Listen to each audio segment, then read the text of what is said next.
সম্মানিত ভিউয়ার্স, আজকে আমি ময়মনসিংহের শশীলজ সম্পর্কে বিস্তারিত এই ভিডিওতে তুলে ধরব। তাই ভিউয়ার্স, ভিডিওটি কন্টিনিউ করতে থাকবেন। আমি কিভাবে শশীলজ এলাম বা আপনারা কিভাবে বাংলাদেশের যে কোনো জায়গা থেকে আসতে পারেন তাও তুলে ধরব। ভিউয়ার্স, এটি হচ্ছে শশীলজের প্রধান গেট, অর্থাৎ এই গেট দিয়ে কিন্তু শশীলজ ঢুকতে হয়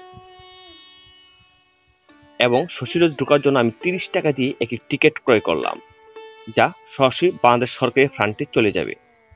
আপনি দেখতে পাচ্ছেন প্রবেশ মূল্য 30 টাকা। ভিউয়ার্স, শশীলজ ঢুকতেই দেখবেন হাতের বাম সাইডে শশীলজ সম্পর্কে একটি বিস্তারিত তথ্য সংক্ষিপ্তভাবে দেওয়া রয়েছে। ভিউয়ার্স, আমি এখন আছি শশীলজের ভিতরে, আর শশীলজের ভিতরের ইনফরমেশন, তথ্য এবং প্রাকৃতিক দৃশ্যগুলো এবং বিভিন্ন ধরনের তথ্য এবং অজানা তথ্য আমি আজকে ভিডিও তুলে ধরবো, তাই ভিডিওটি সম্পূর্ণ দেখবেন।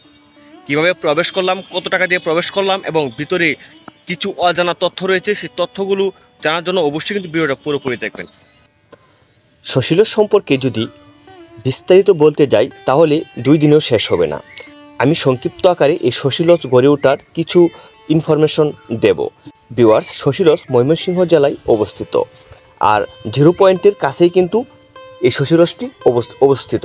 ভিউয়ার্স, আপনারা বাংলাদেশের যে কোনো জায়গা থেকে ব্রিজ আসবেন, আর ব্রিজ এসে যদি বলেন আমি শশীলজ যাব, তে কিন্তু আপনাকে শশীলজ নিয়ে আসবে, আপনার কাছ থেকে ভাড়া নেবে 10 টাকা। ময়মনসিংহ ব্রিজ এসে দেখবেন যে অটো রিক্সাগুলো ডাকাডাকি করতেছে টাউন হল, কাচারি টাউন হল। তো সেই অটোতে চড়ে বসবেন এবং বলবেন যে আমাকে শশীলজের সামনে আমাকে নামিয়ে দেন, তাহলে কিন্তু আপনার কাছ থেকে 10 টাকা ভাড়া রাখবে এবং শশীলজের সামনে আপনাকে নামিয়ে দেবে। ভিউয়ার্স, আমি যদি শশীলজ সম্পর্কে একটু বলতে চাই তাহলে মুক্তাগাছার জমিদার বংশের উত্তরসূরি ছিলেন নিঃসন্তান। তার নাম ছিল মহারাজা সুকান্ত আচার্য চৌধুরী। তিনি একটি দত্তক ছেলে এনেছিলেন, আর সেই দত্তক ছেলের নাম অনুসারে কিন্তু শশীলজ নামটিকরণ করা হয়। আর সেই দত্তক ছেলের নাম ছিল শশীকান্ত, আর এই শশীকান্ত নামের আলোকেই কিন্তু নাম হয়েছে শশীলজ। এটি একটি বিলাসবহুল দোতলা প্রাসাদ ছিল, আর এটি নির্মাণ করেছিল সুকান্ত আচার্য চৌধুরী, যা শশীকান্তের বাবা। ভিউয়ার্স, এই সুরম্য ও অট্টালিকা প্যারিস ও ইউরোপের বিভিন্ন স্থান থেকে সংগৃহীত নানা ধরনের শৌখিন উপকরণ নিয়ে কিন্তু সজ্জিত ছিল। কিন্তু আপনারা জেনে আশ্চর্য হবেন যে 1897 সালে জুন মাসে প্রবল ভূমিকম্পে বিধ্বস্ত হওয়ার পর 1905 খ্রিস্টাব্দে থেকে শুরু করে কাজ এবং 1911 খ্রিস্টাব্দ এর মধ্যে মহারাজা সুকান্ত পুনরায় একতলা বিশিষ্ট স্থাপনটি নির্মাণ করেন। প্রায় 9 একর জায়গা জুড়ে বিস্তৃত এই প্রাসাদটির প্রবেশমুখে রয়েছে অর্ধবৃত্তাকার খেলনাকৃতির প্রবেশের তোরণ। ভিউয়ার্স, এটি কিন্তু ময়মনসিংহ শহরের একদম ব্রহ্মপুত্রের নদের কাছেই কিন্তু এই ভবনটি স্থাপন করেছিল। তো এটি কিন্তু জমিদার বংশের প্রাসাদ, বা জমিদাররা এই প্রাসাদটি তৈরি করেছিল। আমি পূর্বেই বলেছি যে মুক্তাগাছার জমিদার বংশের উত্তরসূরি নিঃসন্তান মহারাজা সুকান্ত আচার্য একটি ছেলে দত্তক এনেছিল, আর এই দত্তক ছেলের নামটি ছিল শশীকান্ত, আর এই শশীকান্ত নাম অনুসারেই কিন্তু এই শশীলজ ভবনটির নাম রাখা হয়। ভিউয়ার্স, অন্যান্য স্থাপত্যিক গঠন ও শৈলীর কারণে 1989 খ্রিস্টাব্দে, অর্থাৎ 1989 খ্রিস্টাব্দে বাংলাদেশ স্বাধীনতা হওয়ার পর 1989 খ্রিস্টাব্দে সাংস্কৃতিক বিষয়ক মন্ত্রণালয়ের আওতাধীন অধিদপ্তর কর্তৃক এটি সংরক্ষিত পূর্ণকীর্তি হিসাবে ঘোষিত হয়।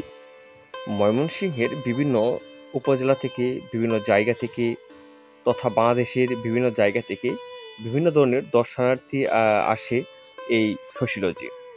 এই শশীলজ একটি জমিদার বাড়ি, আর এই জমিদার বাড়ির যে প্রাকৃতিক দৃশ্য, অর্থাৎ জমিদার আমলে গড়া এই জমিদার বাড়ির বিভিন্ন ধরনের বিচিত্রময় কিছু দৃশ্য রয়েছে, যেগুলো উপভোগ করতে বিভিন্ন দর্শনার্থী আসে।